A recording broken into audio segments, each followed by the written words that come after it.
Hi guys, it's Lucy and today I'm going to be doing my July wrap-up. This past month I read 7 books and I also took part in 2 readathons, the biannual bibliothon and the booktubeathon. I did the majority of my reading during those readathons. I only read 1 book outside of the readathons. So I think I'm just gonna do this wrap-up by grouping the books by what readathon I read them in because I didn't actually do a wrap-up for either of them.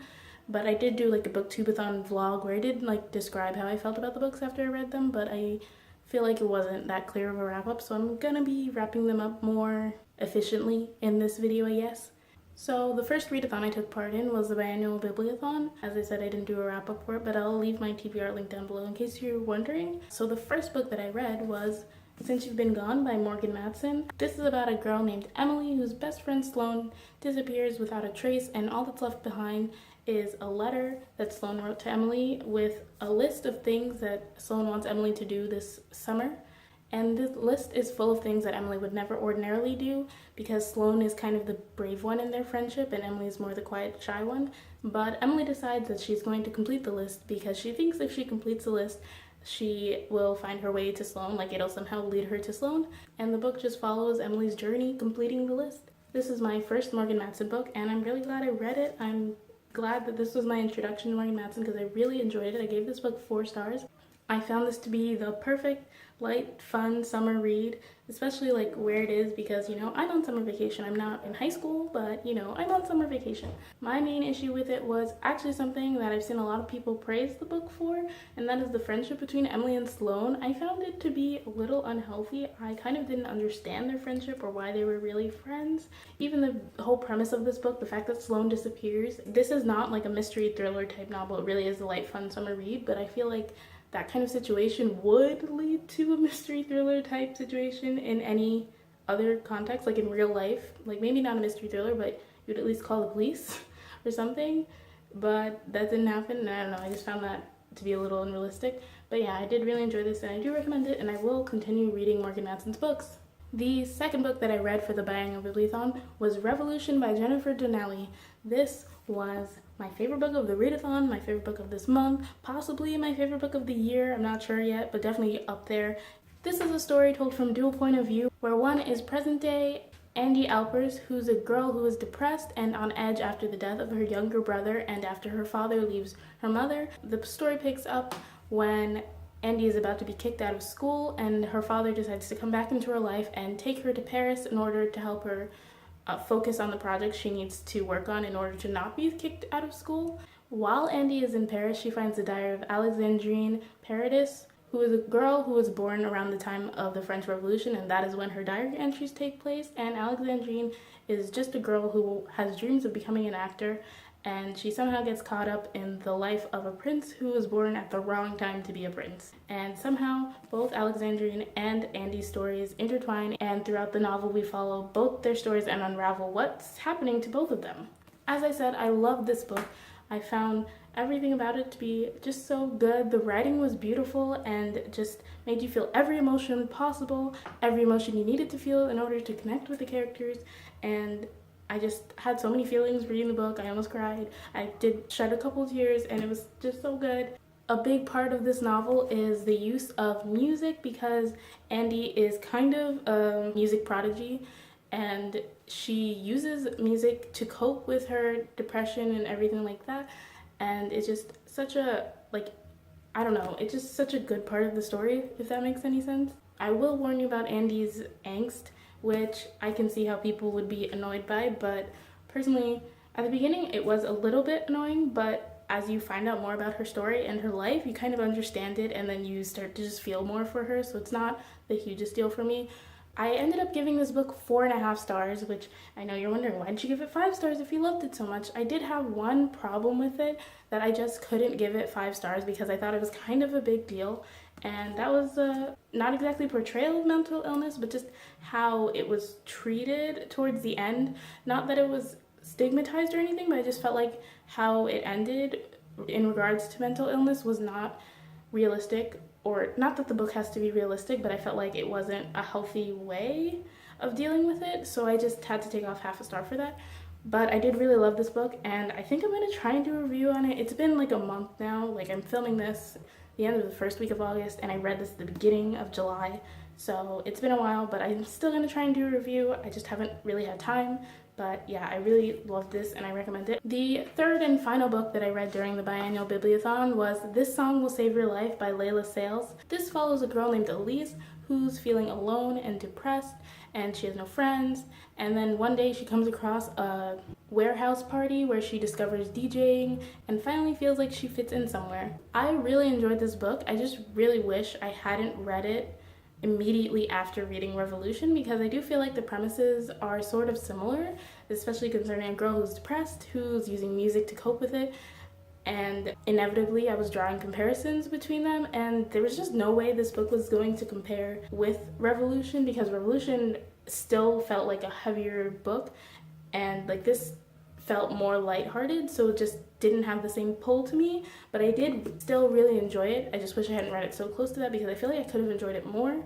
But yeah, I gave this 4 stars. The writing was really solid. I enjoyed reading from Elise's perspective and just learning about her life. And I also just want to make a note that I enjoyed how realistic the ending of this book was, because I don't know, you'd have to read it. I'm not going to tell you the ending, but I found it really refreshing. Now I'm going to go into the books that I read during the Booktubeathon, which I have my TBR for the Booktubeathon, and I did the first video challenge for the Booktubeathon, so I'll have both of those linked down below.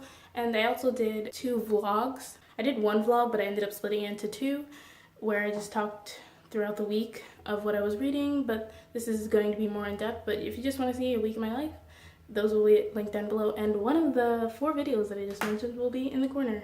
The first book that I read during the Booktubeathon was Exit Pursued by a Bear by E.K. Johnston. This follows a girl named Hermione Winters, who is a cheerleader. That's one of the biggest aspects of her life, and every year her cheerleading team goes to like a special cheerleading camp at the end of summer right before school. And this summer is a little bit different, because at this camp this summer Hermione ends up being sexually assaulted, and the book follows her dealing with that and how the people around her react and also deal with it. Apparently this book is a loose retelling of The Winter's Tale by William Shakespeare. I knew the title was Shakespeare related, but I didn't realize it was supposed to be some kind of retelling, and I've never read A Winter's Tale, so I didn't have any complaints about how good of a retelling it was. I didn't even know it was a retelling until after I read it, so yeah. So that had no effect on it, but I figured I'd just tell you guys in case you do decide to read it and you have read A Winter's Tale and like want to do that. So I gave this 3 stars exactly. So I wasn't a huge fan of this book. I can see that it has merits. I feel really bad saying that I didn't like the book, because I think this topic is really important, that you should read books about people who go through trauma like this. This was a good idea, but just badly executed in my opinion. Overall, the story just felt flat to me. I found the characters to be cardboard cutouts, kind of. Like, no one had a real personality, in my opinion. Even the main character, all we really knew about her is she's a cheerleader, she's strong. Like, that's it. That's all we got. Also, because of this, everything felt forced. It kind of felt like people were just being pushed into the motions, not that the characters were, like, acting because this is how they would act. As I said, I do think that this is an important story, because the author did take a different route than other kind of trauma stories that I've seen, because in this, Hermione has an amazing support system, which in most of the books that I've read dealing with this kind of situation, you don't really read about that. You read about everyone like not believing them or just like disregarding what happened to them, and that's not what happens in this book. But I also felt that this made the book feel way too idealistic, which also contributed to the flatness feeling of the book overall, because just the way everything happened, it didn't feel real at all. If the camera angle looks different, if the lighting looks different, if anything looks different, it's because my phone died while I was talking. So yeah, the second to last book that I read during Booktubeathon was Ugly Love by Colleen Hoover. I gave this book 3 to 3.5 stars, but it was closer to a 3, so like maybe 3.25, but I don't do quarter of a star because I just think that's too much TM. Ugly Love is about Tate Collins, who moves in with her brother, and then she meets her brother's friend, Miles, and they're instantly attracted to each other, and they both can't be in a relationship for various reasons, and they end up entering a friends with benefits type of relationship, and the book just follows how that goes. So back to when I gave it 3 to 3.5 stars. I can see why people enjoy this book and like it a lot. There are definitely some steamy scenes going on in here which can be entertaining, but my main issue was just that I really didn't like any character in this book. The book is told in alternating chapters, with Miles's chapters being his point of view from 6 years in the past, because you're learning something about what happened to him and why he can be in a relationship and blah blah blah.